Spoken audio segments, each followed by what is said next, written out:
CIST avec une émotion certaine, et une pointe de stress, que Victoria Bedos est venue présenter son premier film en tant que réalisatrice, lors de la 26e édition du Festival international du film de comédie de l'Alpe d'Huez.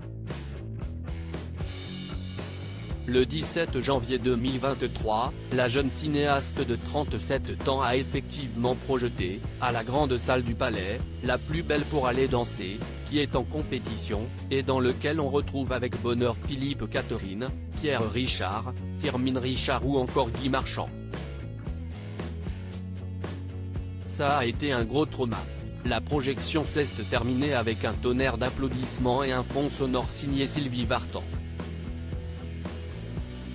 Dans un tel contexte, Victoria Bedos ne peut s'empêcher de profiter de chaque instant, mais aussi de repenser à quelques mésaventures liées au passé, et liées au monde merveilleux de la montagne. Je n'étais pas une très grande skieuse quand j'étais petite, explique-t-elle à Pure People. J'étais arrivée en retard et mes parents m'avaient déposé à l'école de ski et on m'avait mis dans un groupe plus fort que moi, ce qui n'était pas très difficile.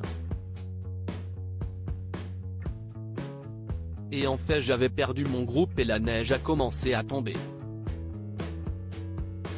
J'ai perdu totalement tout point de repère. Et je me suis dit que j'allais mourir. Précisément.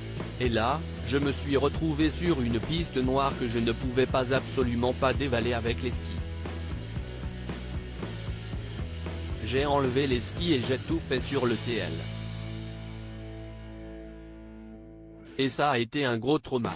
Elle porte tout le film sur ses épaules, la plus belle pour aller danser. Dans le film, CIST la jeune Brune Moulin, qui captive les téléspectateurs avec ce tout premier rôle dans sa carrière, mais certainement pas le dernier.